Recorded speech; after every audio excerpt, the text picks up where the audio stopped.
હરે Krishna. કૃષ્ણાસ cuisine ગુજરાતીમાં આપનું હાર્દિક સ્વાગત છે.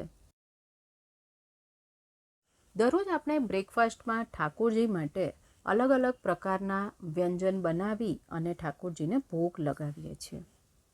તો આજે આપણે દક્ષિણ ભારતની એક પ્રચલિત એવી વાનગી બનાવીશું, જે છે સેમિયા ઉપમા, અથવા એને સાવગે ભાત પણ કહેવામાં આવે છે. સેમિયા ઉપમામાં આપણે ઘણા બધા શાકભાજીનો ઉપયોગ કરી અને તેને ખૂબ જ સરળ રીતે બનાવીશું. તો ચાલો બનાવવાનું શરૂ કરીએ. સેમિયા ઉપમા. સૌપ્રથમ 1 ટેબલસ્પૂન જેટલું તેલ ગરમ કરી લઈએ. તેમાં 3 કપ જેટલી વર્મિસેલી સેવ ઉમેરીશું અને ધીમા તાપે તે લાઇટ ગોલ્ડન કલરની અને થોડી શેકાઈ જાય તેવી થાય ત્યાં સુધી આપણે તેને શેકવાની છે. પણ ધ્યાન રહે કે ધીમા તાપે જ શેકવાની છે, એ બિલકુલ બળવી ના જોઈએ. એક વાતનું ખાસ ધ્યાન રાખવું કે એને આપણે 3 થી 4 મિનિટમાં તે શેકાઈ જશે, તો તેને સતત હલાવતા રહેવું. સેમિયા ઉપમાને આપણે 1 પોટ મીલ પણ કહી શકીએ છીએ. અહીંયા 6 થી 7 મિનિટ થઈ ગઈ છે અને વર્મિસેલી સેવ જે છે એ સરસ રીતે શેકાઈ ગઈ છે. હવે સ્ટવ બંધ કરી અને બીજા વાસણમાં ટ્રાન્સફર કરી લઈએ. હવે એક પેનમાં 3 ટેબલસ્પૂન જેટલું તેલ ગરમ કરી લઈએ. તેલ નવશેકું ગરમ થાય એટલે 5 ટેબલસ્પૂન જેટલી ચણાની દાળ અને 2 ટેબલસ્પૂન જેટલી અડદની દાળ ઉમેરીએ. હવે આ બંને દાળ હલકી ગુલાબી જેવી સાંતળાઈ જાય ત્યાં સુધી આપણે તેને ધીમા તાપે જ સાંતળવાની છે.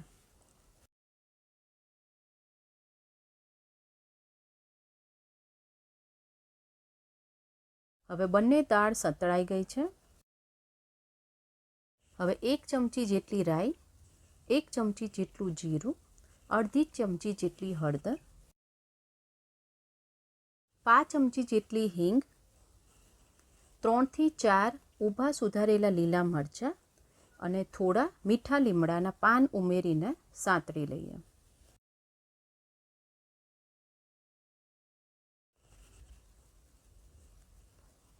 હવે તેમાં એક ઝીણું સમારેલું ગાજર ઉમેરીએ, અડધો કપ જેટલી ફણસી, એક ઝીણું સમારેલું બટાકું, અડધો કપ મકાઈના દાણા. બધું સરસ રીતે મિક્સ કરી લઈએ. આમાં તમે તમારી ચોઈસના પણ શાકભાજી ઉમેરી શકો છો.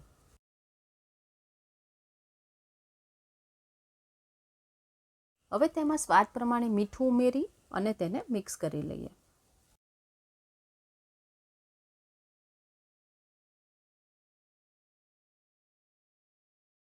હવે ઢાંકણ ઢાંકીને 5 થી 6 મિનિટ માટે ધીમા તાપે ચડવા દઈએ.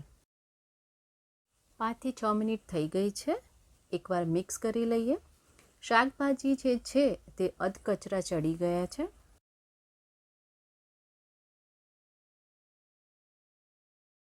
હવે તેમાં 2 ટેબલસ્પૂન જેટલો સાંભાર મસાલો એડ કરવાનો છે. સાંભાર મસાલાથી વર્મિસેલી ઉપમાનો જે સ્વાદ છે એ બમણો થઈ જાય છે. હવે તેમાં 4 કપ જેટલું પાણી ઉમેરવાનું છે. તો 3 કપ જેટલી વર્મિસેલી સેવ અને 4 કપ જેટલું પાણી. અડધો કપ જેટલા તાજા વટાણા ઉમેરીએ. તાજા વટાણા જલ્દીથી ચડી જાય છે, તેથી આપણે તેને હમણાં ઉમેર્યા છે. હવે ઢાંકણ ઢાંકીને એક ઉભરો આવે ત્યાં સુધી આપણે તેને ચડવા દઈએ. અહીંયા 3 મિનિટ જેવું થયું છે અને પાણી ઉકળી ગયું છે.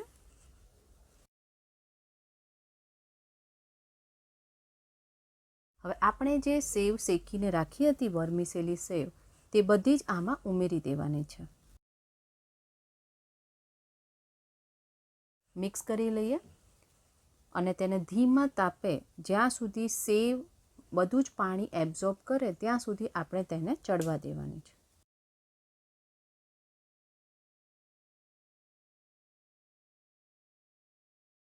અહીંયા 3 થી 4 મિનિટ જેવું થઈ ગયું છે. એકવાર મિક્સ કરી લઈએ. તેને વચમાં એક વખત મિક્સ કરવું ખૂબ જરૂરી છે. હવે ઢાંકણ ઢાંકીને ફરીથી તેને કૂક થવા દઈએ.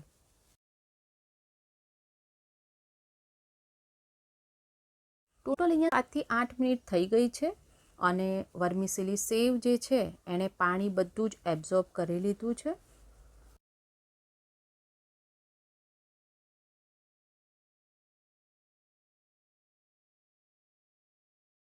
અને આ જે ઉપમા છે તે થોડી ઠંડી થયા પછી એકદમ ખુલ્લી થઈ જશે, બિલકુલ પણ સ્ટીકી નહીં રહે. તો સ્ટવ બંધ કરી દઈએ. વર્મિસેલી ઉપમાને તમે કોઈ પણ ચટણી સાથે અથવા એમ જ સર્વ કરી શકો છો. તુલસીપત્ર પધરાવીને ઠાકોરજીને ભોગ અર્પણ કરીએ. ઠાકોરજીને ભોગ લગાવી દીધો છે. રેસીપી પસંદ આવી હોય તો ઠાકોરજીને ભોગ અર્પણ કરવું અને પ્રસાદના રૂપમાં ગ્રહણ કરવી. જો તમને પ્રસાદની રેસિપીઝ પસંદ આવતી હોય તો લાઇક, શેર, સબસ્ક્રાઇબ કરો અને બાજુમાં આપેલા બેલ આઇકોન પર ક્લિક કરો જેથી પ્રસાદની રેસિપીઝ તમને મળતી રહે. હંમેશા જપીએ હરે કૃષ્ણ કૃષ્ણ કૃષ્ણ હરે હરે, હરે રામ રામ રામ હરે હરે.